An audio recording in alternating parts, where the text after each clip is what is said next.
If you like walking barefoot, come and join us. Me and Cindy just love walking barefoot. Oh yeah, it's a wonderful experience. It makes you feel so close to nature. This is where you revive. It's the trees that enhance just about everything, the river, the animals. You become so much closer to earth. With that, we thought of keeping events. And then we invited the Queen to come and keep her 50th birthday. And we had Valentine's Day because we have different corners for each event. It's a wonderful experience. Don't forget New Year's. Oh, yes. A lot of fun. Dancing around the bonfire. What a wonderful experience. Wouldn't you like to experience that? This is so much different to out there in Cape Town or in the city life. Here, we live. We just rejuvenate. We are all young. Here we dance in the rain. And because I walk barefoot so much, I had a woman who actually donated me shoes because she thought I didn't have shoes. Oh, and let's not forget about the backpackers and the camping that we have available here. We have outdoor showers. We have hiking facilities. I mean, we have the whole world here in our hands. Because we are a family-orientated backpackers lodge, we have that intimate experience with our guests. So we mingle and we chat and we laugh. We make the rooms beautiful.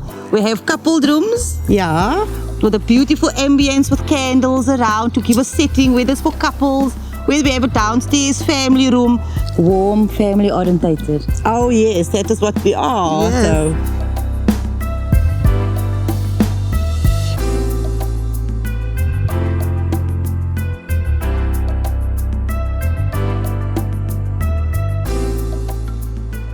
So we concentrate on creating an immersive experience for our guests. We're rich in culture, Khoi culture. So rich in culture, we are here to bring the culture back. Yeah, and we are so close to nature. We even do this. Experience. There we go. Mama, je bent spook voor de camera.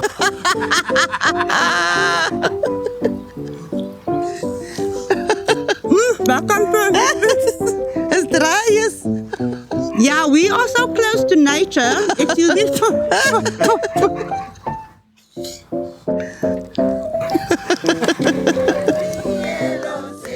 Therefore, we offer nature classes where the community come and we learn our Khoi culture. Not only the language, also but we give food classes, our cuisines. We just modernize it with a twist. So we live on Knoflokskraal because we are Khoisan. And why do we live here? Because our forefathers lived here. That is why we are here. We are a community where we nurture our children, and all these children belong to us. Van de Khoi kind is almal se kind. Amase! 2 years ago, after I retired, I had to plan the next chapter of my life.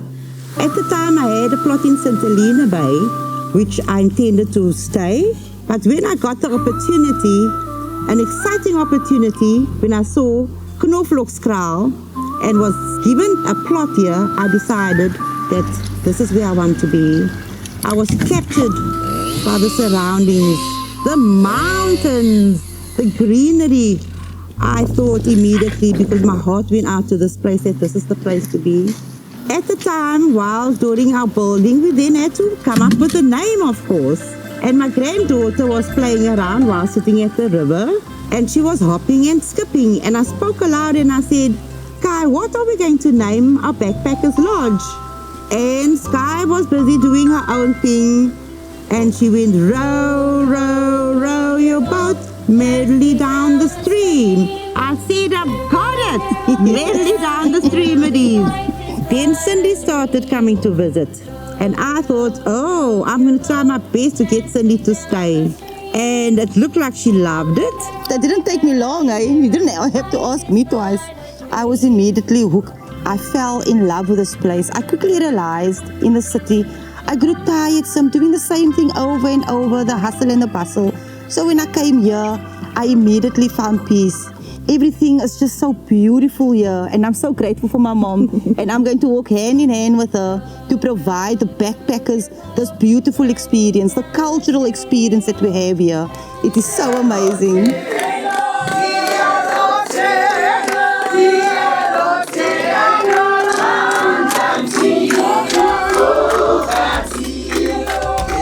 I need to tell you about the now. Yes. That was a Khoisan tradition. It's like you are exchanging your past life to the Khoisan. And very interesting. That is where I got the band from, and also the beads. Same here. So we go through the now. They wash your feet. That is actually very emotional. I really got goosebumps when they washed my feet. Yes. And you learn to do the bitters. They have the bitters and they have the sweet. The bitter owls they use. And that bitter owls is actually reminding you of, we were just mentioning now, the city life.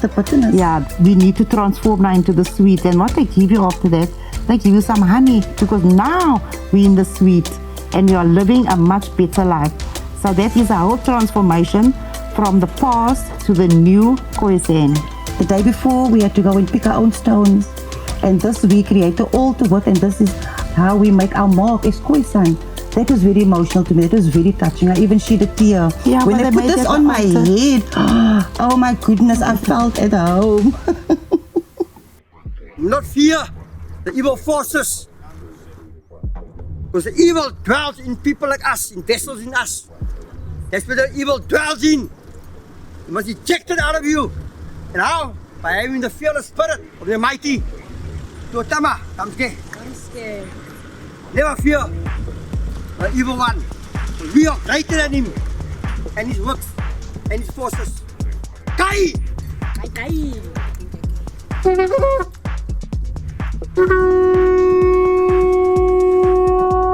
Setting up an off-grid lodge is quite a unique challenge. Living here in a remote area, we've got to drive far to go refuel our car. We've got to work around that. We're not shortage of electricity when we have our panels. We use the fridge. Our internet, yeah, we do struggle here. We are in a remote area. So what we do is we've got the, what do you call that thingy? A router. You call it a router. I keep on forgetting. I'm not that high tech. Also, we have maintaining the building. We need labor. And because we're both single women, obviously we don't have the manpower. So then we have local employment. That is what we do. When you think of coming to Knoflokskraal, you wonder yourself, what are you going to do here? You cannot watch TV. There's no warm showers, no warm baths. How are you going to cook? We have cold stoves for cooking. We have a lot of braai points where we can barbecue at any time of the day, depending on whether it's raining or not, whether we need to be under a canopy. We have firewood that we use here from the property, from the trees. Firelighters, we use the pine cones. We use candles, we use lamps. So we use whatever surrounds us. Nothing goes to waste.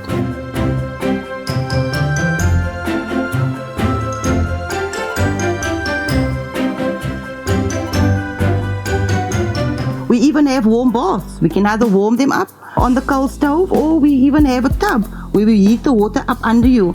Privacy or in the nature, how amazing is that? You can even spend a whole day at the river. We don't have fish at the moment, but just sitting there and rejuvenating your soul. But there's frogs and crabs. You can literally see them doing their business. It's the coolest thing ever.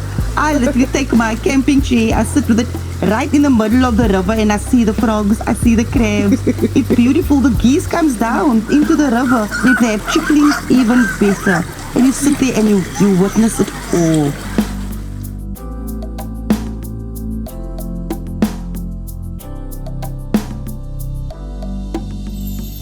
Guys, I see that you're sitting there playing the music, and I also heard that you're the event planner. So can you tell the audience what we're doing here today on Knoflokskraal? What we're busy with here today is that we are creating employment for the local community of Knoflokskraal. People are setting up their stores, they're selling whatever they make themselves in the effort of raising funds for themselves so that the people can become self-sustainable.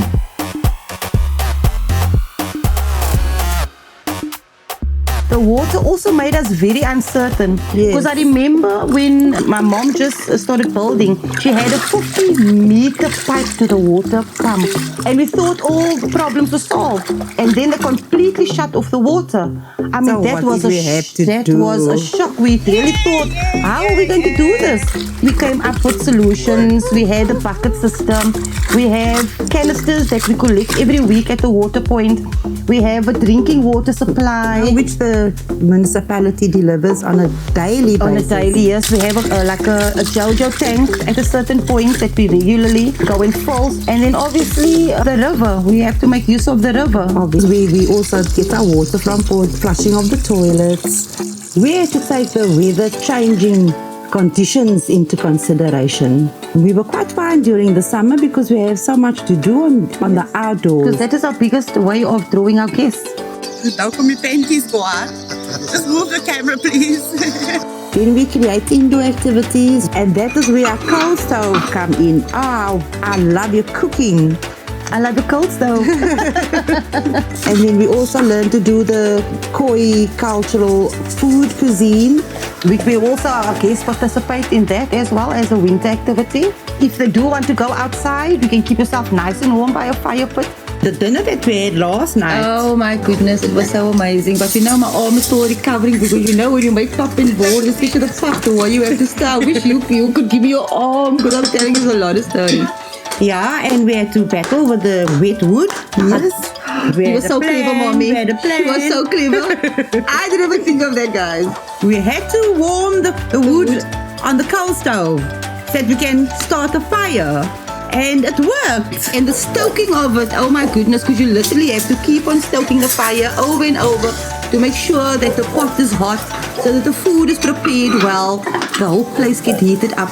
But I always make the joke, I say, this stove is a vrouw, mommy. Yeah, You have to, like you must keep a woman warm in order for her to perform. in front of the camera. Sorry, but it's the truth.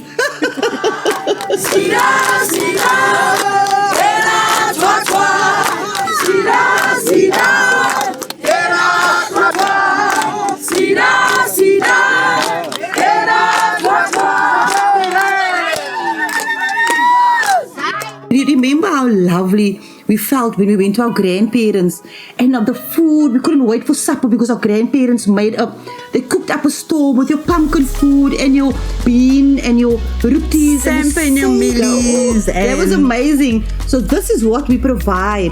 We want to give it a wholesome at-home feeling. You know, we all loved our grandmothers and we knew what they brought. And we want you many memories of our grannies, especially. and even like your pumpkin fritters, oh my word. To die Who for. still makes pumpkin fritters? We do.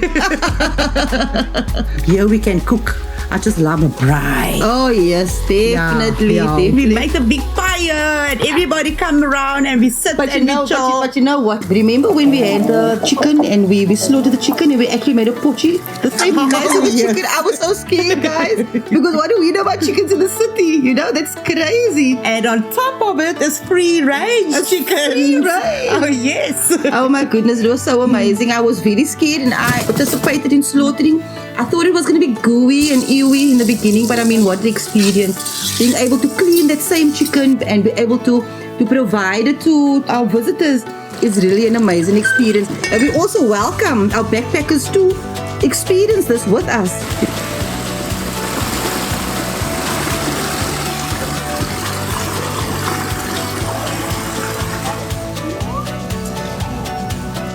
My greatest events experience. Came to the Kraal, wasn't long, 200 people I had to cater for. You know what I'm talking about? Yeah, the ATP. The uitbashering. The ATP is the Aboriginal Tribal Police, which we started here on Knoflokskraal. That was to prevent crime. I mean, we all need to have prevention of crime and protection on wherever we stay. We just saw the launch of one of the first Aboriginal police force in South Africa.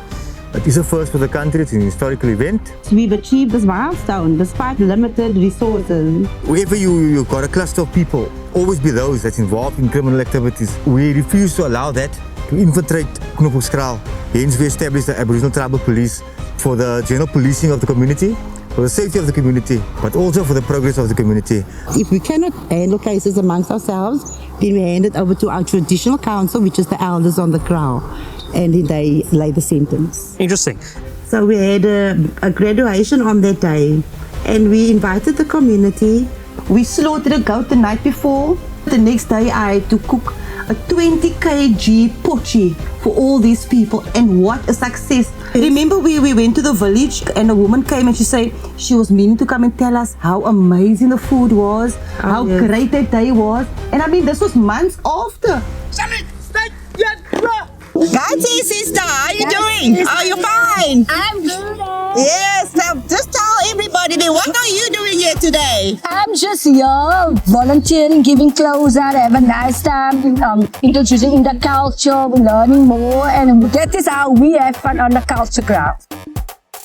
And are you happy being on the kraal? I'm so much happy because of this kraal. It changed my life. That's why I'm so glad. You know, I was on drugs for 16 years. And ever since I came to the kraal, I'm 1 year free. Yes, girl. You know, since running the lodge, how have we impacted the community? There's a lot of artisans out there, there's laborers out there. So we keep it within the community. If we do need anything, Everyone is from the maintenance, communities. we use them, and what we do, we trade, because that is what the Khoisan did in the old days. We trade. When we receive guests from all around the world, for me it's fascinating when we all sit together. Remember, we have conversations about different cultures and teaching us the religions, click. and yes, of course, The different languages. yeah, so we learn from each other. And I'm very glad that many of them, they send back their views about how they enjoyed the click of the Khoisan language. So we learn from each other. Also, but that enhances me to implement new things to the lodge. New perspectives and new insights. Oh, yes. We really want people to leave here refreshed and as tranquil as possible, because this is what the place gives. This is a Khoisan environment. This is where we bring in the Khoisan back, where you tap into your Khoisan. You think it's not natural, but I'm telling you, you don't realize. It takes you back to history. Oh yes. You know, where the Khoisan, how they lived. And we're trying to relive this, you know. And you wonder where it comes from. Yeah. Your ancestors might say. Oh, yes. It's in our blood. You know what I love in the evening when I sit here? I just forget about everything. When I sit here on my stoopy and I look up to the heavens, the stars, it takes your breath away. You can sit here forever. In this wanderlust, we